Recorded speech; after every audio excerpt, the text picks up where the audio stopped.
Doctor G Parameshwara ಎಂಬ ಹೆಸರಿನ ನಾನು ಕಾನೂನಿನ ಮೂಲಕ ಸ್ಥಾಪಿತವಾದ ಭಾರತದ ಸಂವಿಧಾನದ ವಿಷಯದಲ್ಲಿ ನಿಜವಾದ ಶ್ರದ್ಧೆ ಮತ್ತು ನಿಷ್ಠೆಯನ್ನು ಹೊಂದಿರುತ್ತೇನೆಂದು ನಾನು ಭಾರತದ ಸಾರ್ವಭೌಮತ್ವವನ್ನು ಮತ್ತು ಅಖಂಡತೆಯನ್ನು ಎತ್ತಿ ಹಿಡಿಯುತ್ತೇನೆಂದು ಮತ್ತು ಕರ್ನಾಟಕ ರಾಜ್ಯದ ಉಪಮುಖ್ಯಮಂತ್ರಿಯಾಗಿ ನನ್ನ ಕರ್ತವ್ಯಗಳನ್ನು ಶ್ರದ್ಧಾಪೂರ್ವಕವಾಗಿ ಮತ್ತು ಅಂತಃಕರಣಪೂರ್ವಕವಾಗಿ ನಿರ್ವಹಿಸುತ್ತೇನೆಂದು ಭಯ ಅಥವಾ ಪಕ್ಷಪಾತವಿಲ್ಲದೆ ರಾಗದ್ವೇಷವಿಲ್ಲದೆ ಎಲ್ಲ ಬಗೆಯ ಜನರಿಗೆ ಸಂವಿಧಾನಕ್ಕೆ ಮತ್ತು ಕಾನೂನಿಗೆ ಅನುಸಾರವಾಗಿ ನ್ಯಾಯವಾದುದನ್ನೇ ಮಾಡುತ್ತೇನೆಂದು ಡಾಕ್ಟರ್ ಅಂಬೇಡ್ಕರ್ ಅವರ ಮೇಲೆ ಪ್ರಮಾಣ ಮಾಡುತ್ತೇನೆ.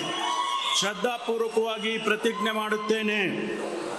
ನಾನು ಡಾಕ್ಟರ್ ಜಿ ಪರಮೇಶ್ವರ ಎಂಬ ಹೆಸರಿನ ನಾನು ಕರ್ನಾಟಕ ರಾಜ್ಯದ ಉಪಮುಖ್ಯಮಂತ್ರಿಯಾಗಿ ನನ್ನ ಪರ್ಯಾಲೋಚನೆಗೆ ತರಲಾಗುವ ಅಥವಾ ನನಗೆ ತಿಳಿದು ಬರುವ ಯಾವುದೇ ವಿಷಯವನ್ನು ರಾಜ್ಯದ ಉಪಮುಖ್ಯಮಂತ್ರಿಯಾಗಿ ನನ್ನ ಕರ್ತವ್ಯಗಳ ಯುಕ್ತ ನಿರ್ವಹಣೆಗೆ ಅಗತ್ಯವಾಗಬಹುದಾದ ಸಂದರ್ಭದಲ್ಲದೆ ಅನ್ಯಥಾ ಯಾರೇ ವ್ಯಕ್ತಿಗೆ ಅಥವಾ ವ್ಯಕ್ತಿಗಳಿಗೆ ಪ್ರತ್ಯಕ್ಷವಾಗಿ ಅಥವಾ ಪರೋಕ್ಷವಾಗಿ ತಿಳಿಸುವುದಿಲ್ಲ ಅಥವಾ ಬಹಿರಂಗಪಡಿಸುವುದಿಲ್ಲ ಎಂದು ಡಾಕ್ಟರ್ ಅಂಬೇಡ್ಕರ್ ಅವರ ಹೆಸರಿನಲ್ಲಿ ಪ್ರಮಾಣ ಮಾಡುತ್ತೇನೆ.